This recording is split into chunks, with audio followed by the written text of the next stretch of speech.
Hello மக்களே, இன்றைக்கி தேதியில் உங்கள் ஃபோனில் இருக்க யூடியூப் ஓப்பன் பண்ணாலும் சரி, டிவி அட்வர்டைஸ்மெண்ட்ஸை பார்த்தாலும் சரி, எங்கே பார்த்தீங்கன்னாலும் மேஜராக பேசக்கூடிய முக்கியமான விஷயம் எலெக்ஷன் பற்றினது தான்.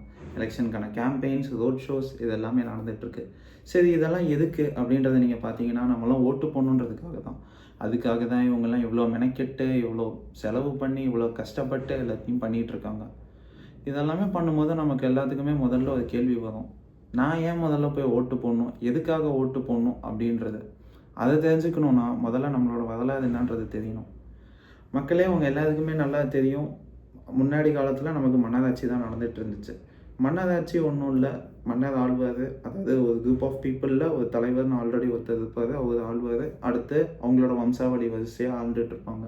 அந்த மன்னர் முடிவெடுப்பார், எல்லாத்துக்கும் எப்படிப்பட்ட பொறுப்பு கொடுக்கணும், எல்லாம் எப்படி நடந்துக்கணும் நாட்டில் அப்படின்றது எல்லாத்தையுமே மன்னர் டிசைட் பண்ணுவார். அதுக்கு அடியில் கொஞ்சம் அமைச்சர்கள் அப்படிலாம் இருக்கும்.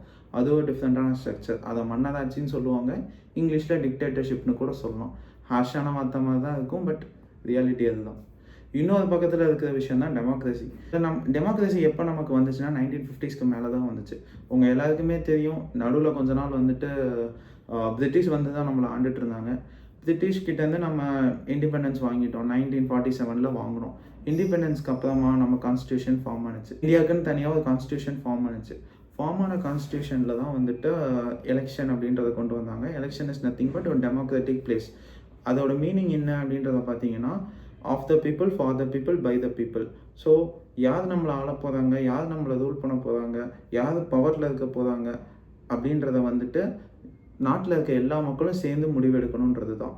அதுக்கான ப்ராசஸ் தான் எலெக்ஷன். நம்ம போய் யார் நம்மளை ஆண்டா பெட்டராக இருக்குன்றதை நம்ம டிசைட் பண்ணுறது தான் எலெக்ஷன். நம்மளோட டெசிஷன் அங்கே கொடுத்துட்டு வர்றது தான் எலெக்ஷன். இதில் மெஜாரிட்டி இருக்கவங்க வின் பண்ணுவாங்க. அதுதான் டெமோக்ரஸியோட அவுட்லைன் ஸ்ட்ரக்சர்.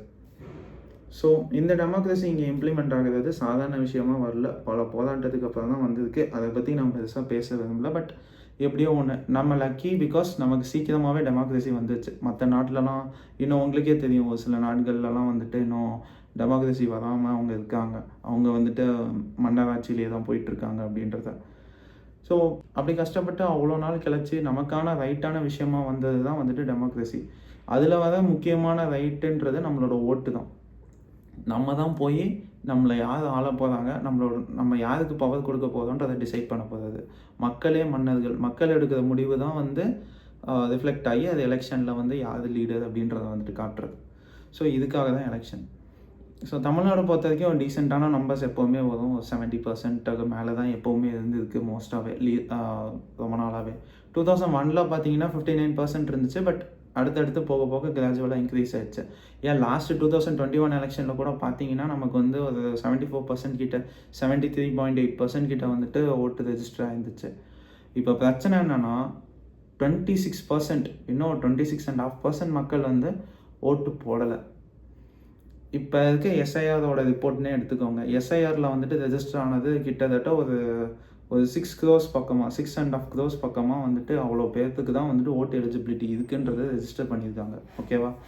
ஸோ இப்போ அந்த 6.5 crores வந்துட்டு ஈஸியாக கால்குலேட் பண்ணுறதுக்காக 6 crores கூட வச்சுக்கோங்க. 6 crores ஒரு 25%ன்றது எவ்வளோன்னு பாருங்கள்.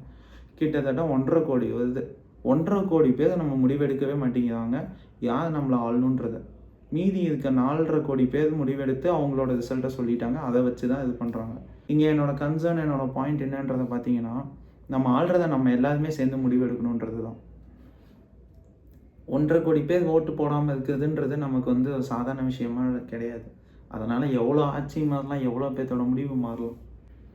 சரி, மேஜர் கன்சர்னாக இப்போ ஓட்டு போட வராதவங்க சொல்கிறது என்ன அப்படின்றத பார்த்தீங்கன்னா, இவங்க கொடுத்த மேனிஃபெஸ்டோவில் இருக்கிறது எதுவுமே வந்துட்டு எனக்கு பெரிய பெனிஃபிஷியலாக இல்லை. இவங்க கொடுக்குற ஃப்ரீ பஸ்ஸோ, இல்லை ஃப்ரீயான பொருட்களோ, இல்லை அந்த மானிய காசோ, இதெல்லாம் வந்து எனக்கு எப்படி பெனிஃபிட் ஆக போகுது? எனக்கு எலிஜிபிலிட்டி இல்லை. இதனால் எனக்கு எதுவும் நடக்க போகிறதில்ல. நான் எதுக்கு வந்து ஓட்டு போடணும்? இவங்க யாரையுமே எனக்கு பிடிக்கல, எதுவுமே தேவையில்லை அப்படின்றதான் நினைக்கிறாங்க. ஆனால் அந்த மைண்ட் செட்டு தாங்க தப்பு. அவங்க எல்லாத்துக்கும் ஒரு விஷயம் புரிய மாட்டேங்குது. கவர்மெண்ட்டில் பவரில் இருக்கவங்களோட வேலை இதெல்லாமே கொடுக்கறது மட்டும் கிடையாதுங்க. நாட்டுக்கான எல்லா விஷயத்தையும் டிசைட் பண்ணுறது அவங்க தான். ஆனால் ஒரு ப்ராட் பிக்சரில் அப்படின்னு பார்த்தீங்கன்னா, வெறும் இது மட்டும் வந்து பவரில் இருக்கவங்களோட வேலை கிடையாது. அவங்க நினச்சா டேக்ஸை சேஞ்ச் பண்ணலாம், அவங்க நினச்சா எஜுகேஷ்னல் பெனிஃபிட்ஸை கொண்டு வரலாம், அவங்க நினச்சா நாட்டை எப்படியோ மாற்றலாம். அதுக்கான பவர் எல்லாமே அவங்கக்கிட்ட தான் இருக்குது. நமக்கு தேவையானது எல்லாத்தையும் அவங்களால தான் செஞ்சு தர முடியும். நம்ம நினச்சிட்டு இருக்கலாம் நமக்கு வந்துட்டு எதுவும் பெனிஃபிட் இல்லை அப்படின்றது. பெட்ரோலுன்றது நம்ம எல்லாத்தோட வாழ்க்கை சம்மந்தப்பட்டது. ரோடுன்றது நம்ம எல்லாத்தோட விஷயங்களும் சம்மந்தப்பட்டது. நம்ம குடிக்கிற தண்ணியிலேருந்து, சுவாசிக்கிற காற்றுலேருந்து, ஏன் நம்ம வாழ்கிற வாழ்க்கையே அவங்க எடுக்கிற டிசிஷன்ஸால் சேஞ்ச் ஆகலாம், மாறலாம்.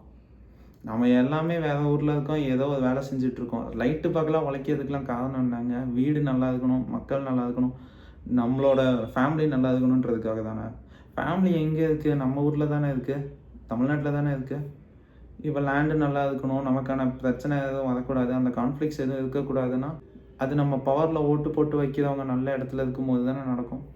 நல்ல ரூலர் வர பட்சத்தில் அந்த இடத்துல வந்துட்டு ரோட் ஃபெசிலிட்டிஸ் இம்ப்ரூவ் ஆகும், எஜுகேஷ்னல் குவாலிட்டி இம்ப்ரூவ் ஆகும், வேலை வாய்ப்பு அதிகமாகவும். ஏன் நம்மளாம் வேறு ஊரில் இருக்க வேணாம், இங்கே திரும்ப வந்து கூட வேலை செய்யலாம். இன்னொரு மேஜர் கன்சர்ன் எல்லாருமே சொல்கிற விஷயம் என்னென்னா, எதுக்காக இவ்வளோ காசு செலவு பண்ணி நான் வந்துட்டு போகணுன்றது. வெளியூரில் இருக்கவங்களுக்கு அது வந்து ஒரு 2000 3000 டிக்கெட் விலை அப்படிலாம் ஆகும். ஃபாரினில் இருக்கவங்களுக்குலாம் ரொம்ப அதிகமாக தான் ஆகும். அது நானே ஒத்துக்கிறேன், அங்கேருந்து வர்றது கஷ்டம் தான். ஆனால் செலவு பண்ணுறதோட ஒர்த் என்ன? ஒரு நல்ல ரூலரை, ஒரு நல்ல ஆளை நீங்கள் டிசைட் பண்ணி செலக்ட் பண்ணிங்கன்னு வச்சுக்கோங்க. ஒரு கரெக்டான ஆள் வந்து பவரில் இருக்காங்கன்னா அவங்க நினச்சா எல்லா விஷயமுமே மாறலாம். நீங்கள் அங்கே வேலை செய்கிற வேலை வாய்ப்புகள் எல்லாத்தையும் இங்கே கொண்டு வர முடியும். இங்கே கொண்டு வந்தால் நம்ம இங்கேயே உட்காந்து வேலை செய்யலாமே. எதுக்கு மொழி தெரியாத வேறு ஏதோ இடத்துல உட்காந்து வேலை செஞ்சுட்ருக்கணும்? இவ்வளோ ஃபெசிலிட்டிஸ் டெவலப் பண்ணணும்னா ப்ராப்பரான ஆள் இருக்கணும். ப்ராப்பரான ஆள் இருக்கணும்னா அதை நம்ம ப்ராப்பராக ஓட்டு போட்டு செலக்ட் பண்ணணும். நான் எந்த கட்சிக்கும் சப்போர்ட் பண்ணிலாம் பேசலைங்க. எனக்கு வந்து இந்த கட்சிக்கு ஓட்டு போடுங்க, அந்த கட்சிக்கு ஓட்டு போடுங்கலாம் நான் கேட்கவே போகிறதில்ல. ஏன்னா நன் ஆஃப் மை பிஸ்னஸ். அது எல்லாமே உங்களுக்கு தெரியும். 18 வயசுக்கு மேலே இருக்கவங்க தான் வந்துட்டு ஓட்டுக்கே எலிஜிபிள் அப்படின்னு சொல்லிட்டாங்க. அப்படின்ற பட்சத்தில் 18 வயசு இருந்துச்சுன்னா யார் ரூல் பண்ணால் நல்லாயிருக்கும்னு கண்டுபிடிக்கிற அளவுக்கு மெச்சூரிட்டி இருக்குன்ற நம்பிக்கை எனக்கு இருக்குது. ஏன்னா எனக்கு அந்த மெச்சூரிட்டி இருந்துச்சுன்னு நான் நம்புகிறேன். அப்படின்னா எல்லாத்துக்குமே இருக்குன்ற நம்பிக்கை எனக்கும் இருக்குது. ஸோ அப்படி இருக்க பட்சத்தில் நான் எந்த கட்சி சார்ந்தும் அதை கேட்கல. நம்மளை யார் வேணாலும் ஆளட்டுங்க, யார் வேணாலும் பக்கத்துக்கு வரட்டுங்க, யார் வேணாலும் ஆளட்டுங்க. ஆனால் அது நம்ம எல்லாருமே சேர்ந்து எடுத்த முடிவாக இருக்கணுங்க. யாருமே ஸ்கிப் ஆகக்கூடாது. சரி, நீங்கள் ஒரு ஆள் நினைக்கலாம், என்னோடய ஒரு ஓட்டை நான் வந்து கேஸ்ட் பண்ணல, நான் என்னோடய ஓட்டை வந்துட்டு நான் போடல அப்படின்னாக்கா என்ன பெரிய சேஞ்ச் நடந்த போது, ஒரு ஓட்டில் என்ன சேஞ்ச் ஆகும் அப்படின்ட்டுன்னு. ஆனால் ஒரு ஓட்டில் கவுந்த ஆட்சியும் இருக்குது. சரி, அதை கூட விடுங்க. அது கூட ஹைப்போதெட்டிக்கல் கேஸ்னு வச்சுக்கோங்க. உங்களை மாதிரியே 100 பேர் யோசிச்சா, உங்களை மாதிரியே 1000 பேர் யோசிச்சா, சரி இப்போ 1.5 கோடி பேர் ஓட்டு போடாமல் போகிறாங்கன்ற பட்சத்தில் யோசிச்சு பாருங்கள். ஒவ்வொரு இடத்துலையும் வந்துட்டு வின்னருக்கும் லூசருக்கும் இருக்க டிஃப்ரென்ஸ் வந்துட்டு சில 40,000 50,000 மேக்ஸிமம் 1,00,000 ஓட்டுக்குள்ளே தான் இருக்கும்.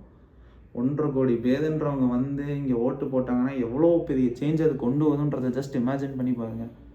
ஸோ உங்களை மாதிரியே எல்லாருமே யோசிச்சாங்கன்னா என்ன இதாக இருக்கும்? அது கஷ்டம்தான். உங்கள் நாட்டுக்காக ஒரு நாள் ஸ்பெண்ட் பண்ணி யார் யாரெல்லாம் கண்டெஸ்ட் பண்ணுறாங்கன்றதை பாருங்கள். அது கூட நீங்கள் பார்க்கலன்னா விடுங்க. பப்ளிக் ஃபேஸஸ்னு உங்களுக்கு ஒன்று இருக்கும். அதை வச்சு அவங்கள பற்றின ஒப்பீனியன் உங்களுக்கு கண்டிப்பாக இருக்கும், இல்லாமலாம் இருக்காது. பேர் தெரிஞ்சாலே அவங்கள பற்றின ஒப்பீனியன் உங்களுக்கு கொஞ்சமாக இருக்கும். அதை வச்சு நீங்களே ஒரு டிசிஷனுக்கு வந்து உங்களோட ஓட்டை காஸ்ட் பண்ணிட்டு போங்க. உங்களுக்கு விருப்பமே இல்லைனா கூட நோட்டான் போடுறதுக்கு ஒரு ஆப்ஷன் வச்சுருக்காங்க. அது வந்து உங்களோட ஜனநாயக கடமையை பதிவு பண்ணிட்டு போகிறதுக்கான ஒரு வழி. அது மாதிரி எதையாவது ஒன்று பண்ணலாம். ஸோ தயவு செஞ்சு வந்து இதெல்லாம் பண்ணுங்கள். என்னோடய ஃபைனல் கன்க்ளூஷன் என்னென்னா, யார் வேணாலும் ஆட்சிக்கு வரட்டுங்க, ஆனால் நம்ம எல்லாருமே சேர்ந்து எடுத்த முடிவாக இருக்கணுங்க. ஸோ தயவு செஞ்சு உங்களோட ஃப்ரெண்ட்ஸ் யார் யாரெல்லாம் இந்த எலெக்ஷனை ஸ்கிப் பண்ணலான்னு நினைக்கிறாங்களோ அவங்கக்கிட்டலாம் எப்படியாவது இதை கொஞ்சம் எடுத்து சொல்லி வந்து ஓட்டு போட சொல்லுங்கள். இல்லை நீங்களே வந்து ஸ்கிப் பண்ணலான்ற ஐடியாவில் தான் இருந்தீங்கன்னா உங்கள் மனசை கொஞ்சம் மாற்றிட்டு please do consider and come and vote here. இது நம்ம எல்லாரோட பெனிஃபிட்டுக்காக தான். என் மனசில் பட்டதை நான் சொல்லிட்டேன். பட் ஓட்டு போடுறதும் போடாததும் ஸ்டில் உங்களோட டிசிஷன் தான். ஓட்டு போட்டிங்கன்னா நம்ம எல்லாருக்குமே நல்லது தான். அதனால் தயவு செஞ்சு கொஞ்சம் ரிஸ்க் எடுத்து வந்து போடுங்க ப்ளீஸ். ஸோ மற்றும் ஒரு நல்ல வீடியோவோடு உங்களை வந்து சந்திக்கிறேன். Until then it's by from me. நன்றி, வணக்கம்.